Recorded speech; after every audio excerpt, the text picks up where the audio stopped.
Welcome to episode 85 of In the Shadow of the Evening Trees. I'm Jenn Van Ebers. I'm Dave Van Ebers. I feel 85 today. Because, here comes cats because already. Of the heat. Yeah, our cat Waffle just wandered in.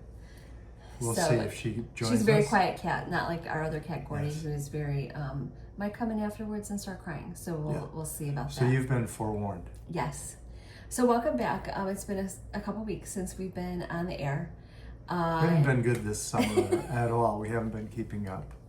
Which is, I mean, it's one of those things that we're enjoying the summer. So there've been lots of things going on and stuff like that. So yeah, it's just one of those things that is just kind of not been at the forefront of our life. So we had time this weekend and we're like, let's just do it. Do we have time though? We do have time. Oh, okay.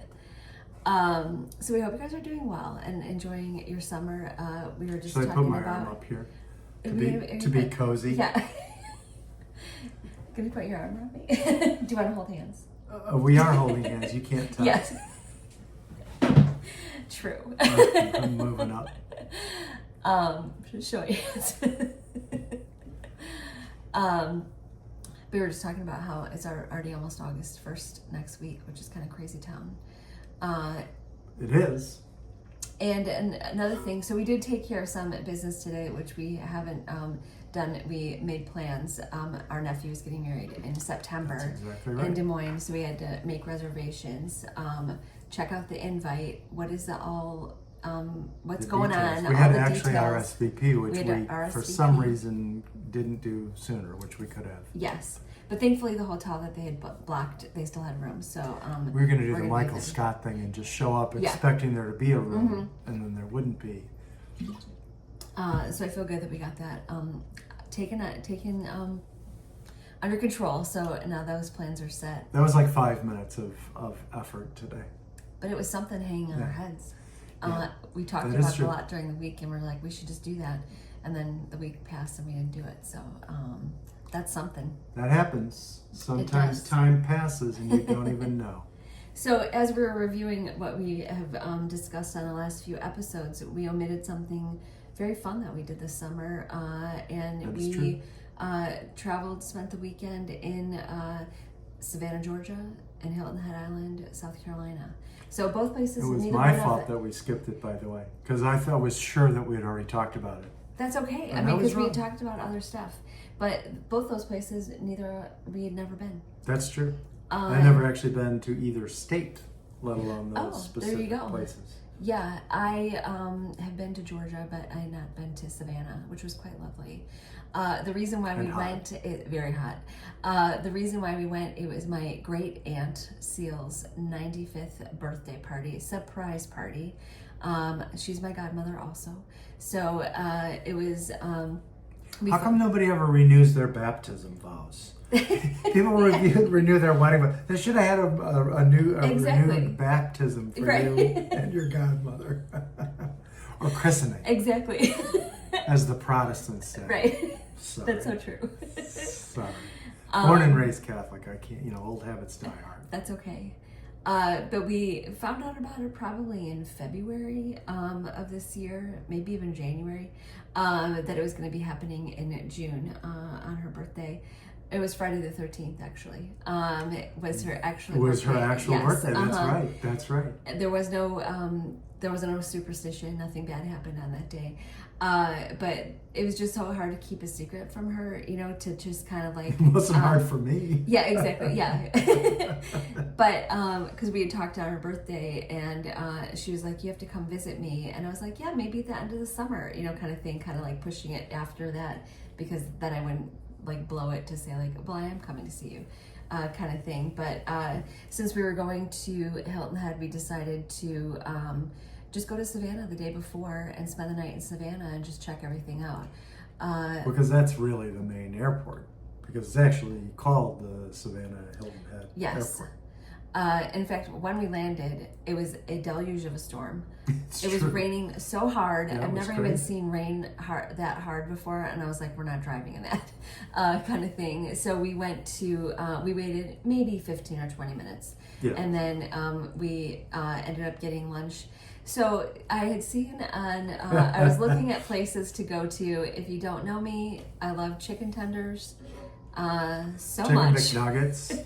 No. I don't like chicken McNuggets. Because God knows what they are. But if there's chicken tenders on a menu, 99.9% of the time, I'm going to actually try it and see it. So I had seen in Savannah, Georgia, there was a restaurant who claimed that they were the creator, the inventors, the originators of the chicken tender. They'd been in business for like 50 years, whatever, and everything. So it just so happened they had 2 locations. One was near the airport. And so I was like, let's check it out and everything. Underwhelming. It was just kind of like I was expecting the world, and I've had so much better in other places and everything, and so I didn't have the heart to tell them, like, But you're now telling on them. I am. On the internet. On the internet. It was just kind of like, I don't know. I was just like. Well, it was under seasoned. It was under seasoned, and it wasn't super hot either. See, there's a thing about white people not properly seasoning their food, but I always assumed that was outside of the South. I didn't think white people in the South would do that. Yeah, and it was like. And everything else we ate on the trip was good. Everything else was fantastic on the trip. But there was like no salt or anything. Yeah, and it wasn't like piping hot. So I was like, when were these made? Kind of thing. Or did you just have them and then you just kind of like. And it wasn't very crowded. It was not very crowded. Because it was sort of later than the normal lunch hour. So we stayed at a recommendation from my friend Carla in there, which I had forgotten that it was a residence inn or like a thing. It was a so residence. It had That's like true. I like those kind of rooms because you have like a living room, there's a kitchen and a nice big bedroom, so it's like a little mini apartment kind of thing, that's right. Which I absolutely love because I hate when you're staying in a hotel room on a trip or something like that, and that's basically your hotel room is the size of the bed, and you're just kind of like, this is it, kind of thing. So it was quite nice to have so much space to walk around and stuff like that. And they also had regular laundry, like you could do your laundry. I think other places, the other place that we stayed in Hilton Head also did. It did. But it is because that is set up for people who are going to be there for extended periods of time. They have laundry facilities, and so when it's extremely hot out, you're not wearing the same things over and over again. Yes. So you don't have to pack as much if you know that you can throw a little laundry in. For sure. And we would have packed less had we kept that in mind. We probably would have. Yeah. Yes. So note to self. It does get pricey, obviously, if you do laundry service at a hotel. Yes, then it does. That's another whole ball of wax. So you don't want to get into that situation if you don't have to. Because we've had some hotels where it's like inexpensive and we're like, oh, we should do this all the time. And the next one it's like, that's $75. Yeah, right. But I also don't want to go to the opposite extreme where some people will bring a small thing of laundry detergent and then like wash their clothes out in the sink and hang them up. I need a happy medium. Exactly. I don't want to pay the $85 for the laundry service. But I'm not doing hand washing. But I'm not hand washing stuff and putting it over the shower rod to dry out. I just want, give me so you can put on like damp socks the next day. Yeah, exactly right. It's nice to actually have a washer and dryer and be done with it. Of course, it's not in the room. That would have been even better. Yes. But I don't think anybody else. I think we were the only people in both hotels who actually made use of it. At the time, yes. So it was available to us, which was awesome. But our hotel in Savannah was like maybe a 10-minute walk to the river front. So that wasn't bad. We did stop by the visitor center, which was a block from our hotel. Yes, and you bought a hat. I bought a hat because I had forgotten to bring a hat. So that worked out good. It was extremely hot. It was in the 90s and just hot. And I was saying... and this is like the second week in June, and up to that point, it hadn't gotten that. I mean, we were barely into the 70s for high temperatures in the Chicago area. So we were not prepared for upper 80s with 1,000% humidity. Yes. It was like swimming. It was. But we walked to the river. I was going to say the river walk. That's in Chicago.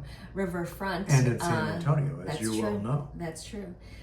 So we looked at the shops and, just walked around and everything. And then we did go back to our hotel, immediately get our suits on and jump in the pool. Because they did have an outdoor pool there, which was nice and relaxing. And then we had seen, there was a hotel close, also walkable to our hotel, that supposedly had good food and everything. I loved that place. I thought it was so cute.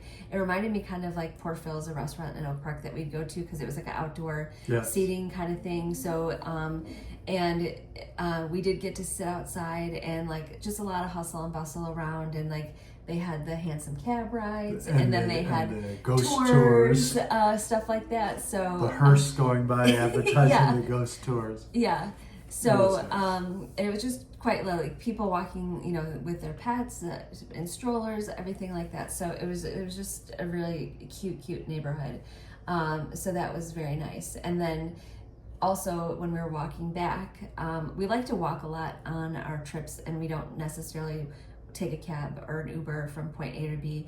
If it's a mile or two walk, we'll walk it. Oh yeah. So on our way back, we had seen that there was a place that was open for coffee and breakfast, that also halfway between that restaurant and our hotel.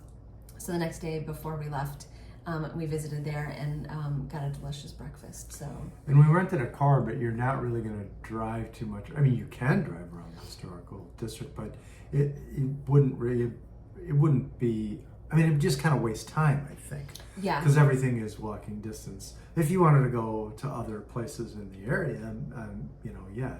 But so it made sense to walk around there, I thought. Yeah, and I would definitely like to go back for a longer time, just because we didn't have that much time to see all the things that we wanted to. Because you could really, it's almost set up as like a grid, and there's different squares, and there's different things in each part. So one fascinating thing about Savannah is that's where Casimir Pulaski died, actually, in battle in the Revolutionary War. Casimir Pulaski was the father, maybe, of the American cavalry. There's some thought that Casimir Pulaski may actually have been transgender, but in any event, that's a different story for a different episode. Yeah. But he is, or they are referred to as the father of the American cavalry. Poland had a famous cavalry in the day, so he came over and helped the U.S. the colonies set up the cavalry. And he's a legend in Chicago. Not so far as I know, never stepped foot. Is that the right expression? Stepped foot in Chicago, but because we have such a large Polish population around here, he's a hero. Illinois is one of the only states in the country, or maybe one of two states, that celebrates Pulaski Day. I think Michigan is the other. Anyway, so I had I knew that he fought in the Revolutionary War. I was not aware that he died in the Revolutionary War, and I didn't know that he died in Savannah, Georgia. Yeah, I didn't know that and either. There's a plaque, a memorial plaque, and actually a portion of the battlefield is still intact. Right near our hotel. So that was kind of wild. Mm-hmm. So we learned a little history. It was not real. I thought of it as a Chicago connection, but it's not really, because Casimir Pulaski himself had nothing to do with Chicago. But he's a hero here because of the Polish connection. Yes. So the drive from Savannah to Hilton Head is like an hour and 15 minutes, so it's not far at all. And actually, I love the hotel that we stayed in, Hilton Head. It was a great location. And it was a great location. You found it, I believe, when you were. That's right. Yeah. And it was a Marriott. I do know that it was a Marriott. Yeah, they were both Marriotts. And it also had washers and dryers. And it had a rooftop pool. Yes, it did. And bar, which was nice. Yes, it did. But one thing about Hilton Head and Savannah, it's going to rain pretty much every day at some point, kind of thing. So there were several times where we had gotten into the pool, and then all of a sudden it's like, here comes the clouds, here comes lightning, we're getting out of the pool, kind of thing. And they did have one night there live music, so on the rooftop, it also was raining, so the guy ended up playing in the lobby. He was actually a very good musician. We ended up going down there, a very small crowd. Unfortunately for him. Yeah, but so we didn't get to see the music on the rooftop, which would have been a lot more fun, but just a nice time. And also very close to the beach, so we were there. Yeah, we did go to the beach. And then my mom and sister also came, and they didn't have transportation while they were there, and so we ended up being like their Uber. True story. Yeah, so they rented an Airbnb with my aunt and her boyfriend. We're not going to judge. Yeah, and but they had a vehicle that was like a van, but it only had seats. It's a camper van. Yeah, it only had 2 seats. So there was no seats for them. So it actually worked out kind of nice because we got to see more of the island and the roundabouts. The roundabouts, which we figured out actually pretty. We did. There's one little mishap really, because we didn't get in an accident or anything like that. But the first time, because they're huge, we have them around here, but they're small, and it's just a roundabout. These were bigger, so they actually, the far right lane was just to make a right turn. The middle and left lane were to go around. Yes. So that threw us off the very first time. But after that, we were getting experts at the roundabout. And I will say, maybe it's because it's primarily a, kind of a resort vacation type area, but people were much less insane driving around there. That is true. Around here, people are very aggressive behind the wheel sometimes. And the roundabout is a very dangerous place. Yes, because nobody stops. I mean, there aren't stop signs, but I think that's typical. They're a yield sign. So if somebody's already in there, you wait for them. Right. But around here, people don't really pay attention to that, and they just blow through. And also the roundabouts there have like a lot of trees in the middle and a lot of things. Confusing. So you can't actually see through the roundabout. That's right. And then you're going and it just kind of spurs off and it's depending a much bigger, circle. And so we would do sometimes we do a roundabout where we're taking the third exit, and so we'd start the roundabout 1, 2, 3. This is where we're turning, kind of thing. So that actually worked out nice. But we figured them out. We did. We didn't cause any trouble. We did. So then the surprise was actually Friday night because the party was Saturday night. My aunt knew none of this was happening, none of it. So the plan was to go to her house, her door would be open, and then our family members from around the country who came would just walk in and surprise her. So when she saw us, she cried. And not she was because just of me. She saw you and she started crying. Well, okay, but then that isn't necessarily a good thing. Yeah. You're saying it made her cry on her 95th birthday. On her 95th birthday party. But it was so nice because I saw a lot of relatives that we haven't seen in a very long time. But spouses of relatives who were very fun people and just tremendous time. So that was just so great. And then Saturday she had invited, her kids invited people over to her house for breakfast. So we went back on Saturday and had breakfast, hung out there for a little bit, went to her party. And then after that, the plan was going to be on Sunday. She wanted people to go to church. We did not do that. I don't think anybody did. And then your mom? Oh no, your mom didn't. Nope. Because they wanted. She was going to the 8 a.m. service, and that was just a little bit too early for everybody. It's a little. And then we were going to go back to her place on Sunday, but by Saturday night or Sunday morning, her kids texted us and said she's done. She's had enough family time, and she just needs to relax now. So we actually didn't see her after that, which was fine, totally understandable. My mom wanted to go to the ocean and put her feet in the ocean, so we all went. My husband, David. Yeah, I'm just an interloper. And my sister and my mom went to the beach, which was very actually nice. I wasn't expecting the sand to be so smooth and soft. I love that. The water was super warm. It was. And you could walk out really far and not be up to your neck. Yeah, it was shallow at that point. Mm-hmm. It was low tide, but still it was very shallow at that point. Yeah. But I'm glad we did that because I haven't been into the ocean there, so that was cool. Me neither. Yeah. Me neither. We've been in the ocean too, the Caribbean and the Atlantic. Yes. So it was a great time, and I am glad that we went, and it was happy to share that with you. It was a little bit of a whirlwind because we left on Thursday. I was going to say Thursday night. No, we left on Thursday morning. Right. And then came back late in the day on Monday. And then had to work on Tuesday. Yeah. That may not have been the best. That's not ideal. To come back. I always like to have that buffer day after you get back, but there wasn't a good way to arrange it this time. Yeah, and we since we the buffer day was our travel day. Yeah, the buffer day was travel. Yeah.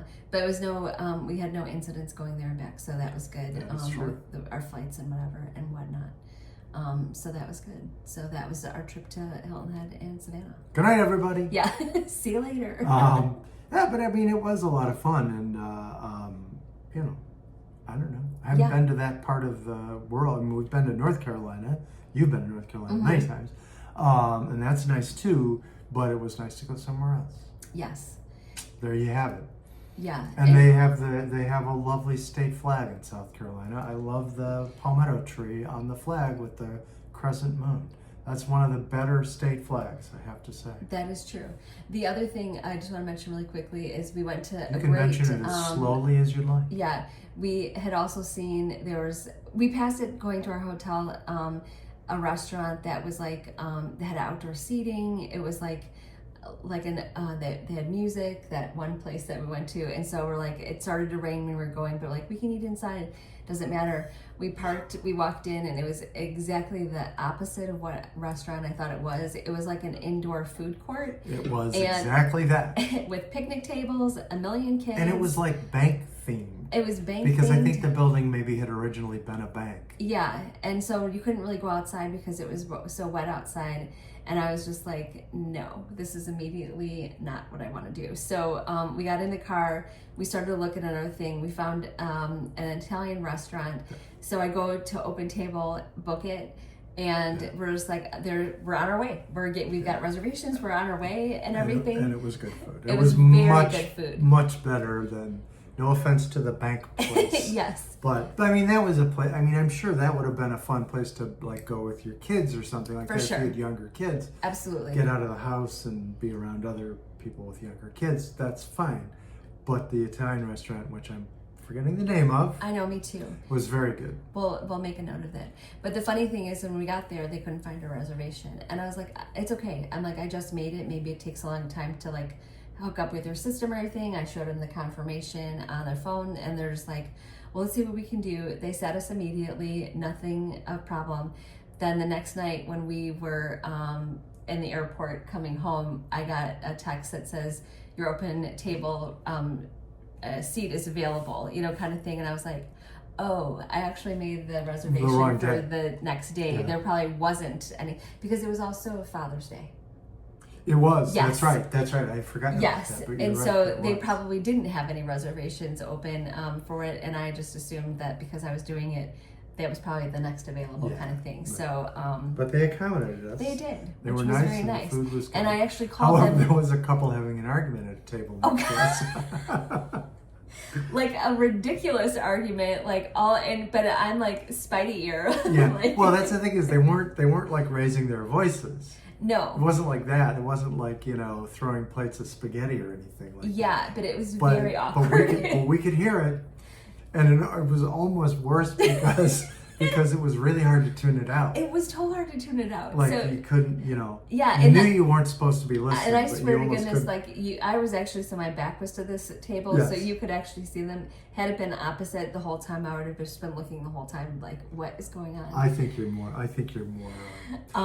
The other thing, because we're talking about restaurants and food, the funniest thing was, so we get to the hotel in Hilton Head, and we were able to check in right away. Yeah. I think, in the U.S., hotels are more flexible about check-in times, it seems like. In Ireland, the check-in time is the check-in time, and you cannot get in a second earlier. Even in Mexico, did we check in right off the bat in Cozumel? I think we did. I think we did. Only because it was like 3 Yeah, we were pretty close to the check-in time anyway. But so we get there and we're able to check in, which is nice. But they didn't have is a little bit after 1 o'clock. Maybe there wasn't any place to eat in the hotel at that time. So they recommended a place, or you looked it up, I can't remember. It was just a short walk away. We went there, we're fine. The whole place was Chicago themed. Yes. The people who originally started the restaurant were from Chicago. So it had like street signs that had pictures of the Cubs and the Bears and the Bulls and the White Sox. They had Chicago-themed, food. What did I get? I got something that was Chicago-themed. You did. Oh, no, it was a University of Illinois themed, because apparently they had also gone to University of Illinois. So I had to take a picture of the menu and send it to our daughter. It was the weirdest thing, because here we come from Chicago, and the first place that we eat in Hilton Head is a Chicago-themed restaurant.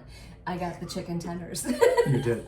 And the food was fine. The food was good. It was very good. But I thought it was so funny. I saw this champagne, reference, and I had to take a picture of it and send it to my daughter. Yeah, so then our daughter, not my daughter, our daughter.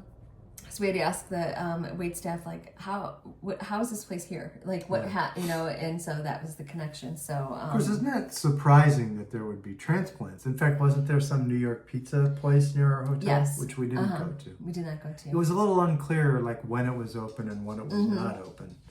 And there was also one of our cats was doing something, pay no mind. And there was some other restaurant upstairs in that building, and the whole thing was confusing. Yeah, we didn't know how to get up there or anything. It's too bad we didn't write down the names of any of those places, because the other place that was nice was the place that we ate that Friday night. We didn't eat a whole lot at your aunt's house. There was food, but it was, we were mostly just talking with people and so forth. And so we go back to the hotel. There was a restaurant very close by that was all, just like burgers and stuff like that, but good. And they were basically closed, but there were still people at tables, so they let us order. And we did not hurry us out the door at all. No, not at all. And we said, we got there, we're like, is the kitchen still open? And they said, we'll see. I'm like, it's no problem if it's not. Don't worry about it.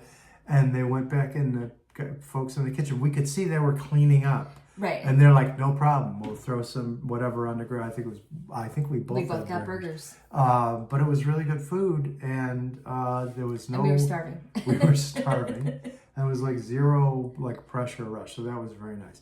And here we are forgetting the names of all these places that we're complimenting. We can look on a map of the whole thing and see it. Look at our bank statement and see where we spent money that weekend. So I'm trying to think what else has been going on with us. Work keeps going. That is true. You still can't seem to win the lottery. I try all the time, it just does not seem to happen. If you don't know, in the state of Illinois, maybe in other states you can too.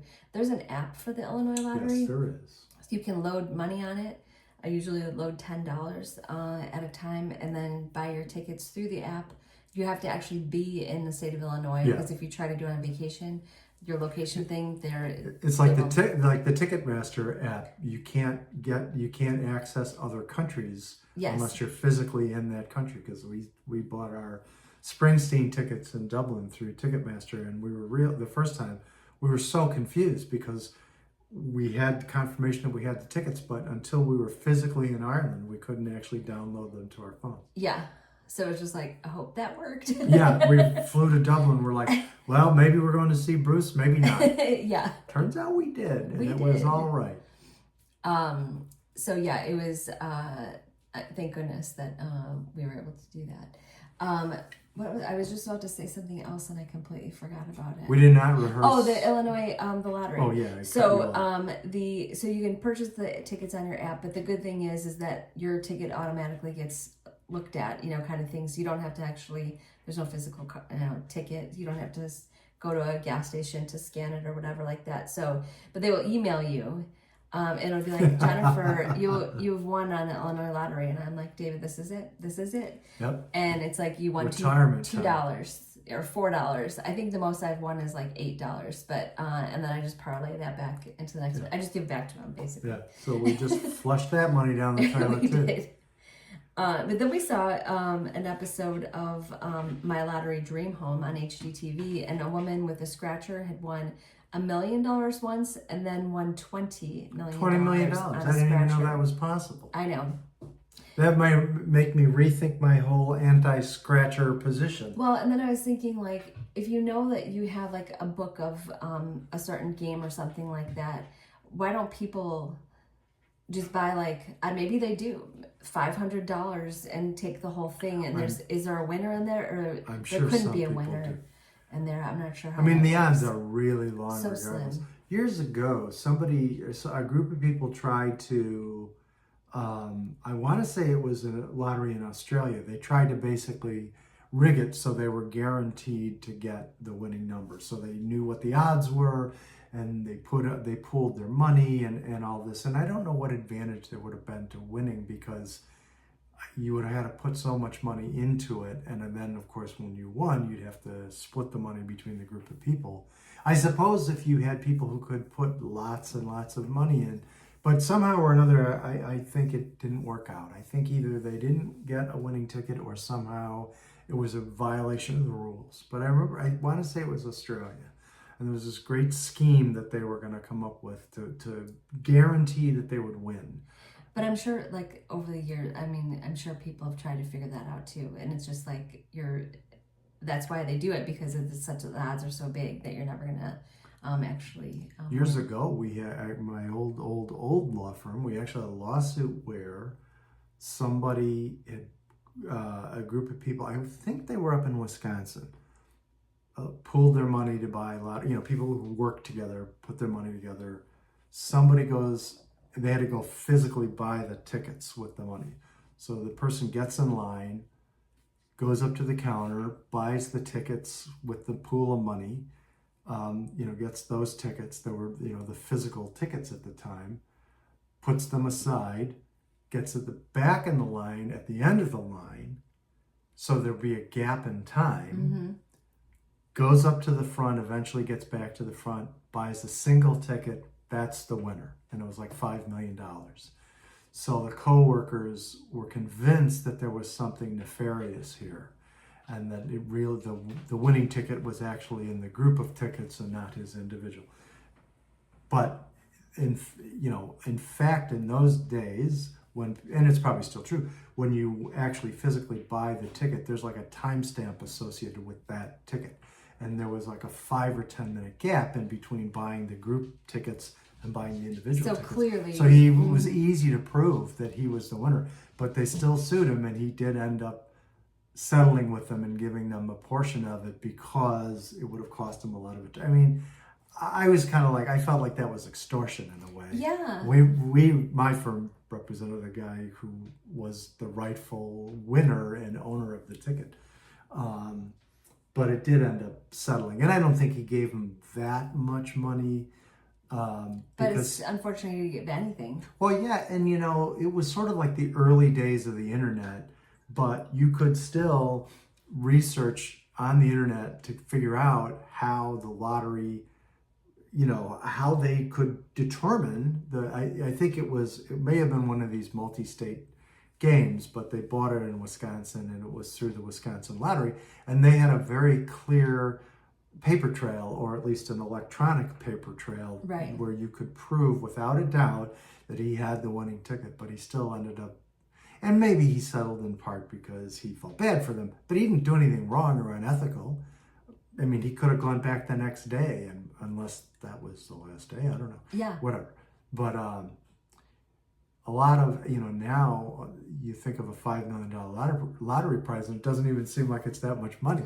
I mean, it is a ton of money. Right. But you're going to pay income tax on that, and then... if you're going to live for another 40 years, that's not a ton of money.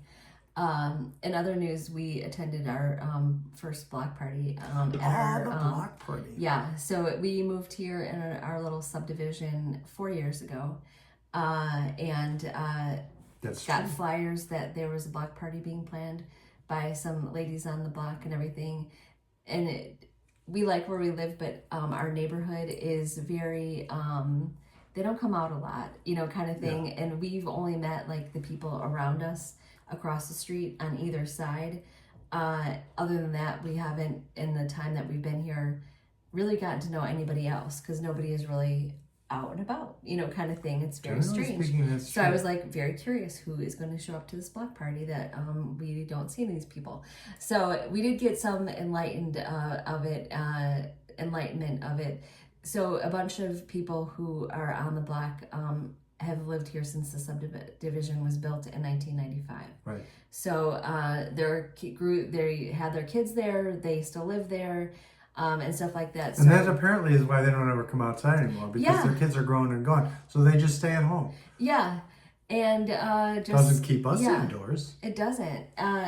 But we when we first came out, it was delayed by a couple of hours because of rain. But when we first came out, all of the activities were in the cul-de-sac, which is at the end of our block, and like nothing. The rest of the block was like nothing going on and everything. So when we first walked out, we could have gone down there. There's a bouncy house, and they had things for kids, the small kids and everything.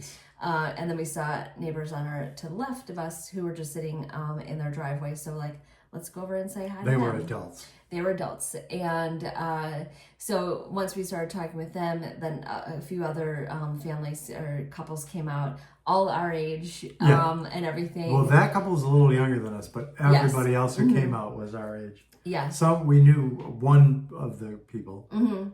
But it quickly turned into like home improvement conversations. Talking about new roofs, siding. Being annoyed by the contractors who ring your doorbell and trying to sell you stuff when you're in the middle of the day. Right.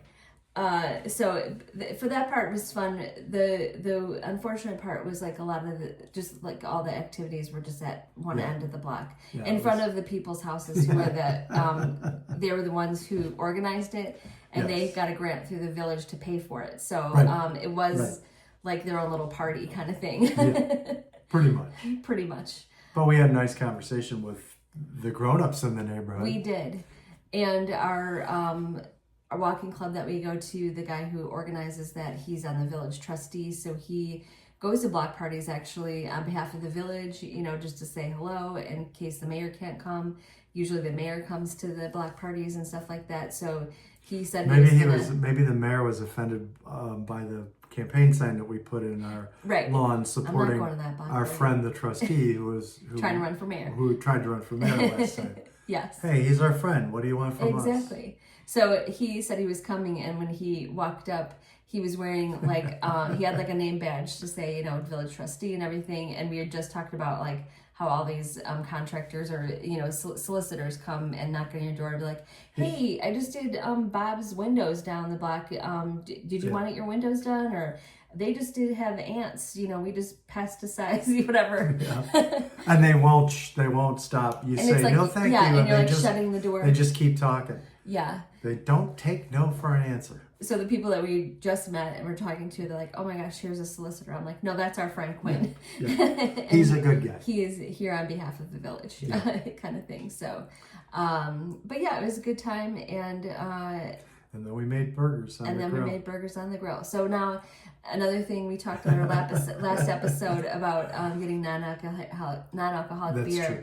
Now we're never going to make our own hamburger patties again. Yeah. We just decided. Well, I think we mentioned the butcher shop where we got the pre-made burgers. Mm-hmm.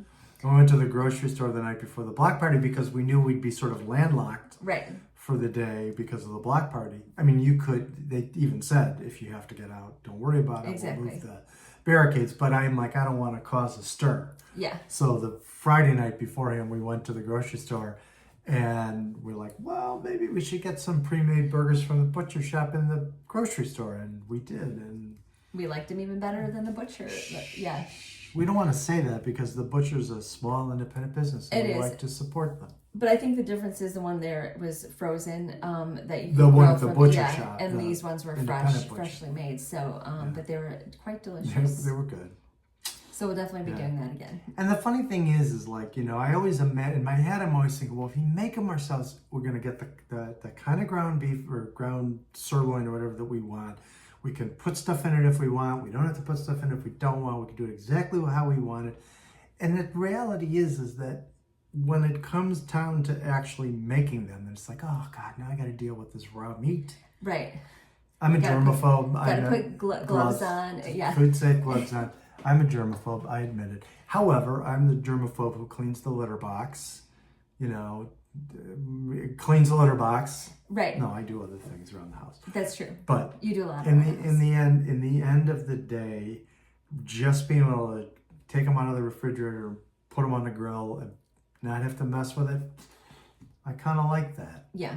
So that's another change in our lives. Yeah. It's like we don't even know ourselves Exactly. anymore. What is happening? Who are you?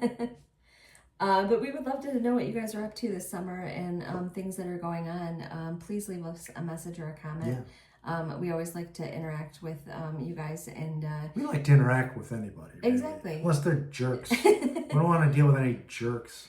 And if you have a question or comment that you don't want to leave on our website at intheshadowofthetrees.com, you can always... In the shadow of the evening. We'll edit all this out. intheshadowoftheeveningtrees.com. Yes. You can also leave us a direct message on our Instagram at Jenn_Dave. No. I always get that wrong. It's Jenn and Dave. Jenn and with Dave. Underscores in between. Yes. You have to look it up, don't you? I do. Yeah. You just saw it. Saw it. Yeah. Jenn_Dave. No. And Dave.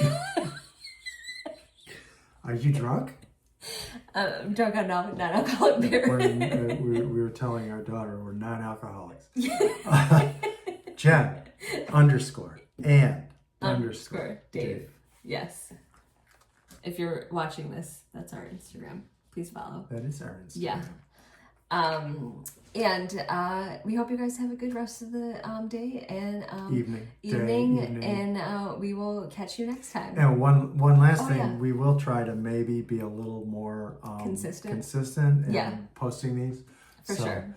But it's going to happen. It's going to happen. Anyway, as you were saying, we hope you guys have a good night, and we'll see you next time. Bye. Bye.